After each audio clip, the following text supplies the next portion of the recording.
10. Going public. Recognition does not equal success.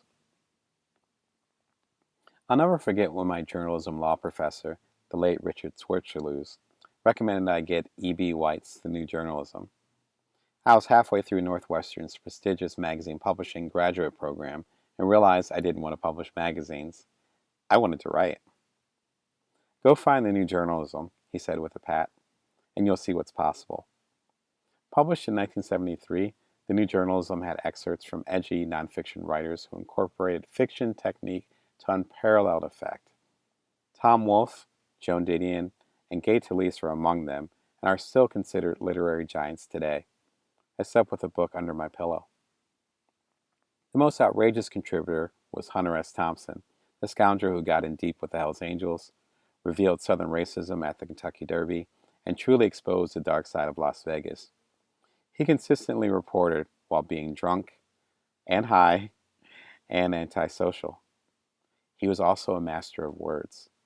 To the untrained eye, it will be easy to assume that the former somehow enabled the latter. That would be a lie. When Hunter S. Thompson died of an apparent suicide in 2005, one of his most shared quotes was from an old 1974 Playboy magazine interview. He says, "One day you just don't appear at the El Adobe bar anymore. You shut the door, paint the windows black, rent an electric typewriter, and become the monster you always were, the writer."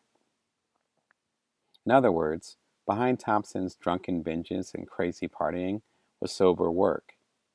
It is always work. It will always be work. Work is behind everything. Today, it isn't necessarily cocaine sniffs and tequila chasers. It is tweeting about the next novel you're going to do when you haven't written the last 5 books you've talked about. It is launching a Kickstarter campaign for something you know you don't have the passion to follow through on. It is networking at conferences, at parties, and at coffee shops about your brilliant idea that you could have, should have, started literally years ago. It is the flash before the fire. It is the dessert before the main course. It is cheating. We worry about selling out for security or big bucks, but the most dangerous selling out is you removing the work and soaking in the fun and the accolades that are supposed to be a reward for that very work. There is mounting scientific proof that saying you are going to do something and getting props for it taps the same part of your brain that recognizes reward for actually doing it. In other words, you could lose the motivation to achieve your goal simply because you've already gotten part of that reward, recognition. The results are sad. It is the drunken journalist who doesn't know what questions to ask. It is the potential writer posting endlessly about the new book he should have already been drafting.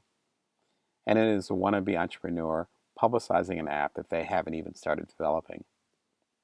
What they fail to understand is that the real spoils aren't the recognition, awards, or money, but growth, insight, and impact. And that only comes with work. There's no hack to that.